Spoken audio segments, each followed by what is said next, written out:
र यो भिडियोमा चाहिँ हामीले अथवा हामी के सिक्दैछौँ भने फोर फिचर रिइस्युड र ट्रान्सफर। यो सुरु गर्नुभन्दा अगाडि म के भन्न चाहन्छु भने यो मैले लगाइरहेको हाइनेक जुन चाहिँ जाडोको लागि एकदम पर्फेक्ट छ हैन। जाडोको लागि धेरै तातो पनि हुन्छ र हामीले तिहार अफर अथवा विन्टर अफर पनि भनौँ हैन। यसलाई चाहिँ हामीले हेभी डिस्काउन्टमा राखेको छौँ। यसलाई चाहिँ हामीले जस्ट 800 मा 3 पिस एउटा किन्दा दुईटा फ्री जस्तै भनेर भनौँ। र यो चाहिँ हाम्रो स्टकमा छ र यो चाहिँ तपाईहरुले आँगन अथवा पसल भन्दा सस्तो भन्ने एप हाम्रो फेसबुक पेज अथवा wix.com वर्डप्रेसमा हेर्न सक्नुहुन्छ अथवा मलाई मेसेज गर्न पनि सक्नुहुन्छ। यो चाहिँ हामीले धेरै चिप रेटमा राखेका छौँ। र अब हामी यतातिर लागौँ पढाइदिएर भने हैन।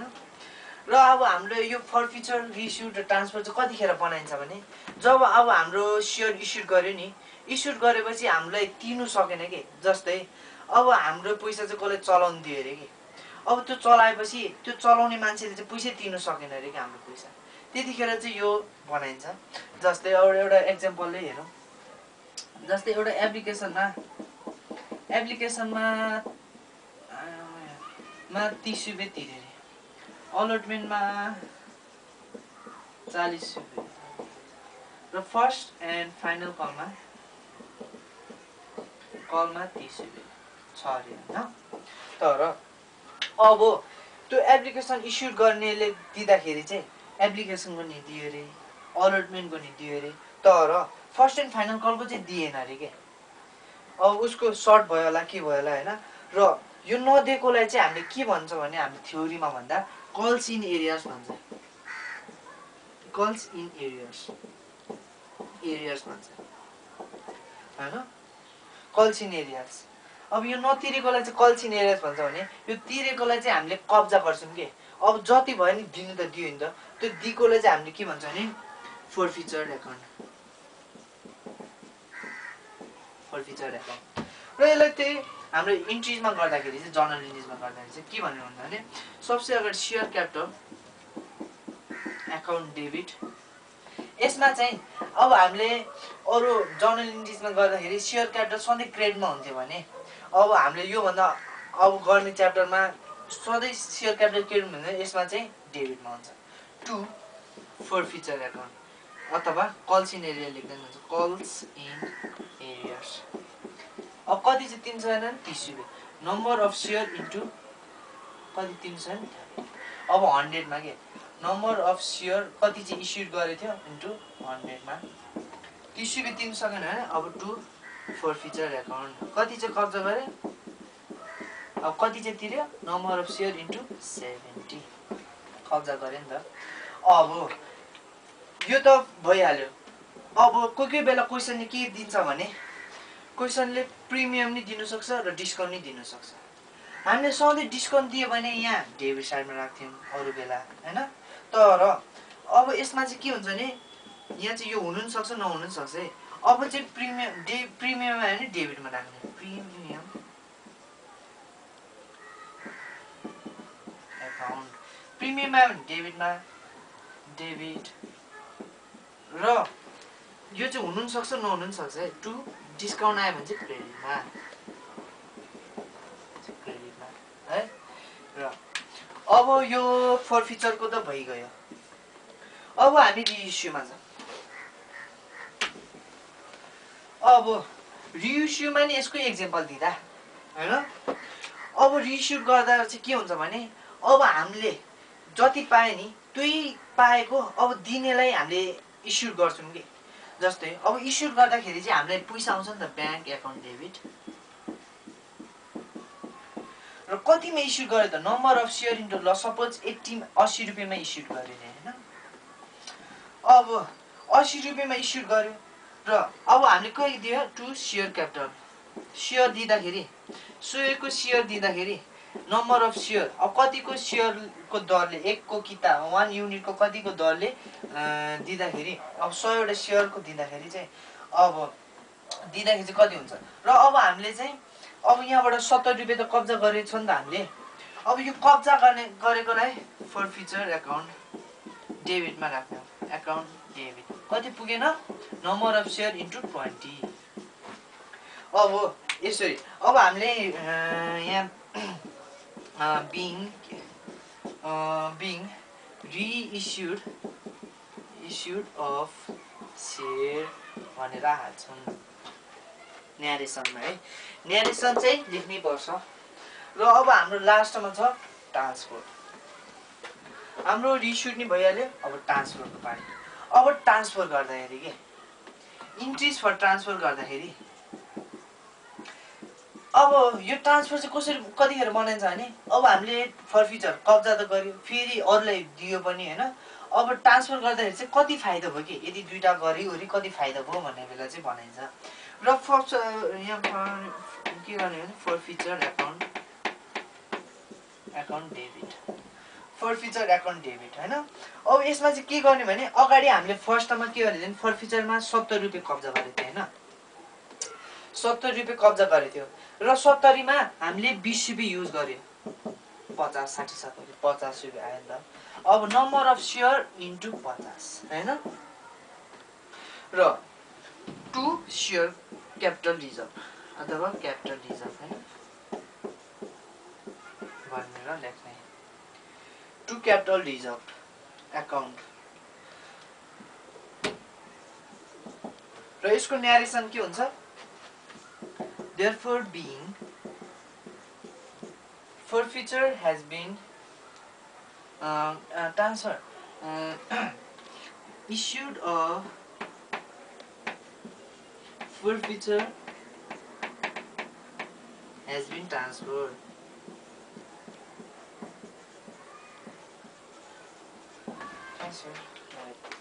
र हामी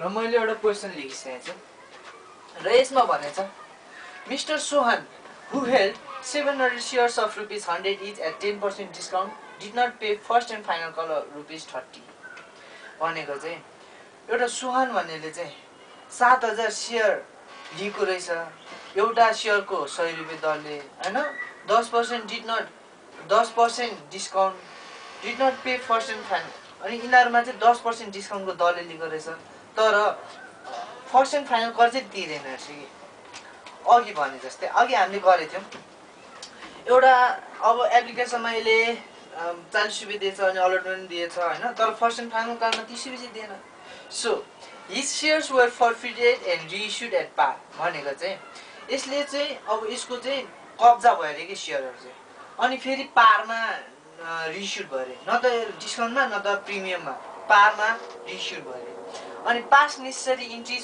फर्फिचर रिइस्युड एन्ड ट्रान्सफर भनेको चाहिँ अब अरु चाहिँ फर्फिचरमा गर र रिइस्युड र ट्रान्सफरमा देखा भनेर भनेछ र अब हामी जर्नलतिर लाग्छौं यसको फर्मेट जस्तै रेगुलर जर्नल एन्ट्री जस्तै हो date particulars ledger folio amount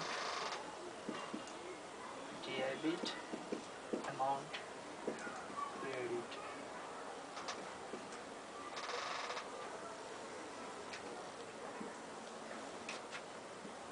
र सबसे अगाडि हामी गर्छौं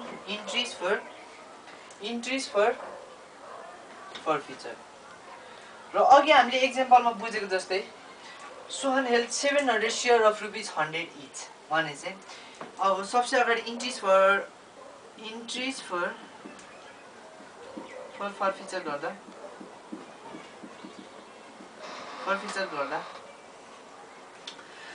के गर्ने भने सबसे अगाडि शेयर क्यापिटल एकाउन्ट डेबिट यसमा चाहिँ के भन्छ भने 700 अब यसमा चाहिँ number of share into issued per share राख्ने हैन 7 1 2 3 4 70,000 2 अब 7000 शेयर को 100 को दरले लिएको बेला चाहिँ लियो तर 10% डिस्काउन्ट लियो तर फर्स्ट एन्ड फाइनल कलमा चाहिँ तिरेन रे के 30 रुपैयाँ अघि जस्तै एप्लिकेसनमा 40 रुपियाँ, अलटमेन्टमा 30 रुपियाँ र फर्स्ट एन्ड फाइनल कलमा तिर्दाखेरि चाहिँ 30 रुपियाँ तिरेन कि। र यो नतिरेको चाहिँ हामीले कल्स इन एरियर भन्छ। टु कल्स इन एरियर्स कति 700 into 30 to forfeiture account हैन 7 तिर 21 अब forfeiture account को गरे हामीले कल्स इन एरियर्स गर्यौं हैन।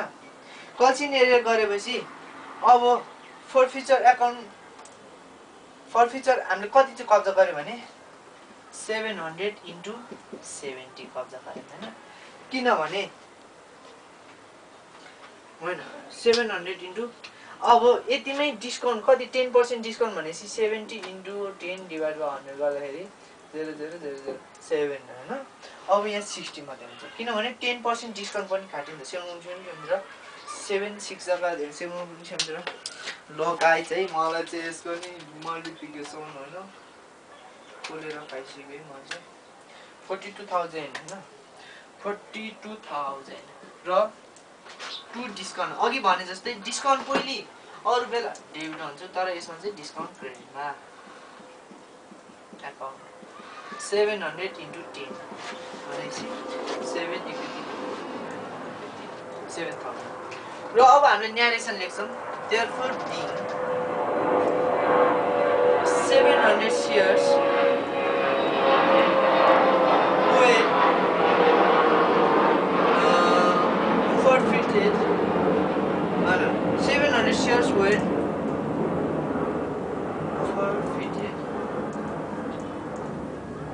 forfeited with हाम्रो डिस्काउन्ट पनि छ नि त 10% discount forfeited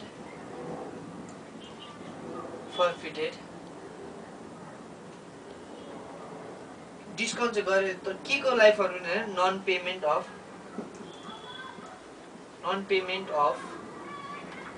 first and final call नतिरेर यो बनाएको त हामीले ल अब यसको त भइहाल्यो यो चाहिँ हामीले अहिले लास्टसम्म गर्दाखेरि चाहिन्छ हैन। अब यो त भइहाल्यो इन्ट्रिज फर फर्फिचर त भइहाल्यो। अब हामीले इन्ट्रिज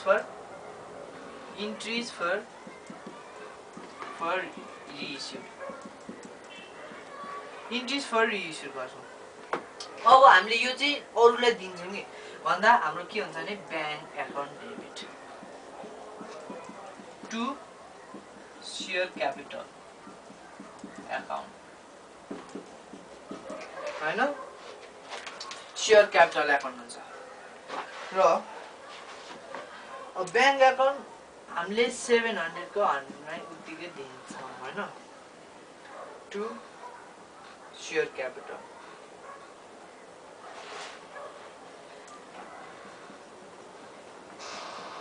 कति हुन्छ 70,000 यसको नि 70,000 र यसको न्यारेसन लेख्दा therefore being यो चाहिँ पारमा भएर है पारमा नभएको भए डिस्काउन्टमा प्रिमियम भएको भए हामीले यहाँ के गर्नु पर्थ्यो therefore being 700 forfeiture shares reissued par therefore being 700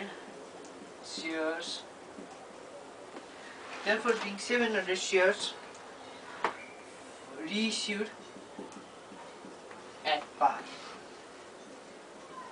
पारमा भयो।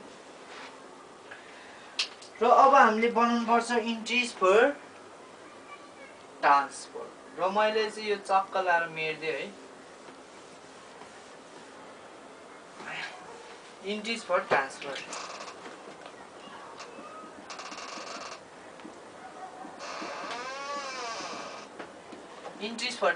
को लागि चाहिँ हामीले सबसे अगाडि फर्फिचर अकाउन्ट डेबिट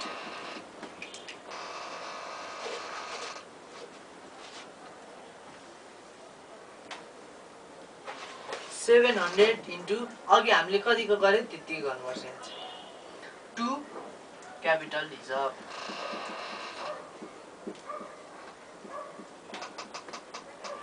700 इन्टु 16 कति हुन्छ 42,000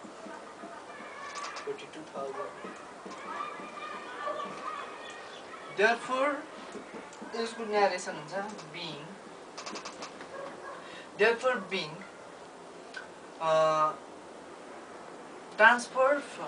therefore being 700 shares were transferred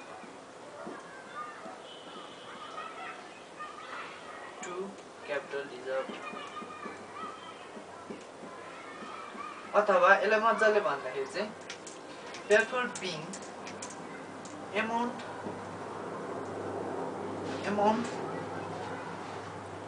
transferred to